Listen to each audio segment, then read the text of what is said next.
அன்வர், தற்போது பொதுமக்களின் அஞ்சலிக்காக மறைந்த நடிகரின் உடலானது வைக்கப்பட்டிருக்கிறது. அவருக்கு இறுதிச் சடங்குகள்லாம் எப்போ நடைபெறுவதா இருக்கு? முழு விவரம். வணக்கம். மறைந்த தலைவர் கேப்டன் விஜயகாந்த் உடல் பொதுமக்கள் அஞ்சலிக்காக தற்போது தீவுத்திடலில் உள்ள மைதானத்தில் வைக்கப்பட்டுள்ளது.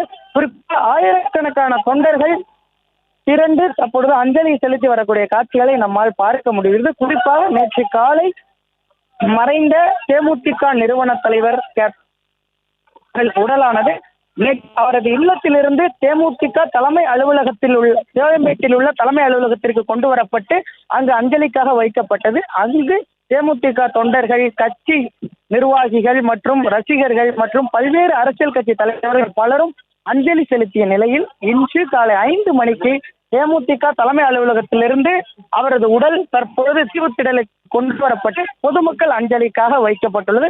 குறிப்பாக இங்கு 20 அடி நீளமுள்ள ஒரு மேடை அமைக்கப்பட்டு அங்கு அவரது உடல் அஞ்சலிக்காக வைக்கப்பட்டுள்ளது. அந்த காட்சிகளை நம்மால் பார்க்க முடிகிறது. குறிப்பாக இப்பகுதி முழுவதும் பல்வேறு இடங்களிலும் போக்குவரத்து துண்டிக்கப்பட்டு பேரிகேடுகள் அமைக்கப்பட்டு போலீசார் தீவிர பாதுகாப்பு பணியில் ஈடுபட்டு வருகின்றனர். குறிப்பாக தமிழகத்தில் உள்ள பல்வேறு மாவட்டங்களில் இருந்தும் தொண்டர்கள் வந்த வண்ணமே உள்ளனர். இந்த தீவுத்திடல் முழுவதும் தொண்டர்களின் தலையாகவே காட்சியளிக்கக்கூடிய காட்சியை நம்மால் பார்க்க முடிகிறது. குறிப்பா இந்த ஊர்வலமானது இங்கு 1 மணி காலை 6 மணி முதல் பொதுமக்கள் அஞ்சலிக்காக வைக்கப்பட்டு மதியம் 1 மணி வரை அஞ்சலி செலுத்தலாம் என அறிவிக்கப்பட்டுள்ளது. குறிப்பாக இங்கிருந்து மீண்டும் புறப்பட்டு சரியாக 4:45 மணிக்கு கோயம்பேட்டில் உள்ள தேமுதிக தலைமை அலுவலகத்திற்கு அவரது உடலானது கொண்டு செல்லப்பட்டு அங்கு நல்லடக்கம் செய்யப்பட உள்ளதாக தெரிவிக்கப்பட்டுள்ளது.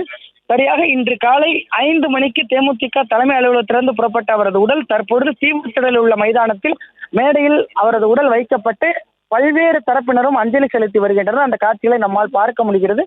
மேலும் அவரது உடல் இன்று காலை 6 மணியிலிருந்து மதியம் 1 மணி வரை அஞ்சலி செலுத்த ஏற்பாடுகள் செய்யப்பட்டுள்ளது. அதன் பின்னர் நல்லடக்கம் செய்யப்பட உள்ளதாகவும் தெரிவிக்கப்பட்டுள்ளது. குறிப்பாக தாரசார்கள் வந்த வண்ணமே உள்ளனர். தொண்டர்கள் மட்டுமின்றி சினிமா ரசிகர்கள் மற்றும் பல்வேறு அரசியல் தொண்டர்களும் வந்த வண்ணம் அவரது உடலுக்கு அஞ்சலி செலுத்திக் கொண்டு இருக்கின்றனர். அந்த காட்சிகளை நம்மால் பார்க்க முடிகிறது.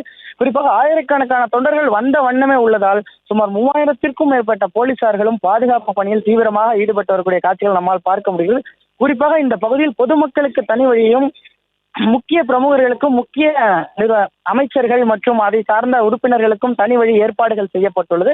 அதையும் தீவிர கண்காணிப்பில் காவல்துறை ஈடுபட்டு வரக்கூடிய காட்சிகளை நம்மால் பார்க்க முடிகிறது. குறிப்பாக பொதுமக்களுடைய கூட்டத்தை கட்டுப்படுத்தும் விதமாக குறிப்பிட்ட அளவாக பொதுமக்கள் அஞ்சலிக்காக அனுமதிக்கப்பட்டுள்ளனர். குறிப்பாக இங்கு போக்குவரத்து நெரிசல் ஏற்படும் என்ற காரணத்தினால் போக்குவரத்துகளும் துண்டிக்கப்பட்டு வேறு வழியே திருப்பி விடப்பட்டுள்ளது. குறிப்பாக காமராஜர் சாலை முழுவதுமே போக்குவரத்து துண்டிக்கப்பட்டு பேரிகேடுகள் அமைக்கப்பட்டு போலீசார் தீவிர பாதுகாப்பு பணியில்